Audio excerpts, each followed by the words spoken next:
Peer পদ্ধতি হয় তাহলে এমপি হবে প্রত্যেকটা দল কিন্তু বাছাই বাছাই কিন্তু শ্রেষ্ঠ শ্রেষ্ঠ লোকগুলো। তখন এলাকাভিত্তিক যে আসন, যে বরগুনা 5 আসন, কুমিল্লা 10 আসন, ঢাকা 9 আসন, এই ধরনের এলাকাভিত্তিক কোনো এমপি থাকবে না।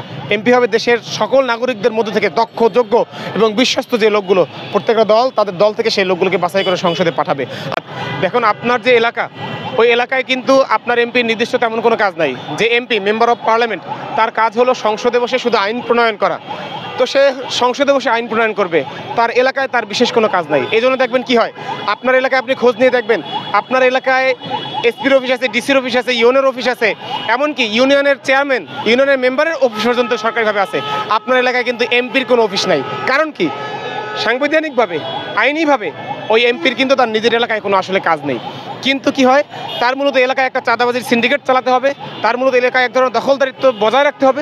সেটা বজায় রাখার জন্য সে একটা নিজের সময় একটা অফিস খোলে। আদতে ওই এমপির কিন্তু নিজের এলাকায় কোনো কাজ নেই। এমপির কাজ সংসদে আইন প্রণয়ন করা। যদি পিয়ার পদ্ধতি হয় তাহলে এমপি হবে প্রত্যেকটা দল কিন্তু বাছাই বাছাই কিন্তু শ্রেষ্ঠ শ্রেষ্ঠ লোকগুলো। তখন এলাকাভিত্তিক যে আসন, যে বরগুনা 5 আসন, কুমিল্লা 10 আসন, ঢাকা 9 আসন, এই ধরনের এলাকাভিত্তিক কোনো এমপি থাকবে না। এমপি হবে দেশের সকল নাগরিকদের মধ্যে থেকে দক্ষ, যোগ্য এবং বিশ্বস্ত যে লোকগুলো, প্রত্যেকটা দল তাদের দল থেকে সেই লোকগুলোকে বাছাই করে সংসদে পাঠাবে। আর এলাকাভিত্তিক যে চাঁদাবাজি যে এই কাঠামো, এই যে সিন্ডিকেট, এই সিন্ডিকেটগুলো তখন থাকবে না। দেখেন, সংসদে কোনো একক ব্যক্তি কিছু করে না। এমন না যে আমি যদি বরগুনা 2 আসন থেকে নির্বাচিত সংসদে যাই তাহলে আমি একা কোনো আইন পাশ করে ফেলবো, কিংবা আমি সংসদ থেকে আমার নির্দিষ্ট আসনের জন্য কোনো আইন পাশ করব। বরং সংসদে আইন পাশ হয় সারা দেশের সব মানুষের জন্য। তো সেই জায়গা থেকে এলাকাভিত্তিক কোনো আইন কিন্তু কখনো পাশ হয় না। সুতরাং আমি কাকে ভোট দিচ্ছি না, বরং আমি কোন দলকে, কোন চিন্তাকে, কোন মতবাদকে, কোন বিশ্বাসকে, আমি কোন ইশতেহারকে আমি ভোট দিচ্ছি সেটা হলো বিষয়। যেই রাজনৈতিক দল সবথেকে ভালো ইশতেহার দেবে, যেই রাজনৈতিক দল জনগণের পক্ষে সবথেকে ভালো কথাটি বলবে, ভালো আশ্বাস দেবে, মানুষ ওই দলকে ভোট দেবে। ওই দলের পক্ষ থেকে যেই যে লোকগুলো সংসদে তার দলের মতবাদ, তার দলের চিন্তা, তার দলের ইশতেহার জনগণের জন্য সংসদে ভালোভাবে উপস্থাপন করতে পারবে, সেই দল তাদেরকে সংসদে পাঠাবে। এখানে আমি কোন ব্যক্তিকে ভোট দিচ্ছি সেই ব্যক্তি আসলে কোনো ফ্যাক্ট না। জাতীয় সংসদে ব্যক্তি কোনো ফ্যাক্ট না।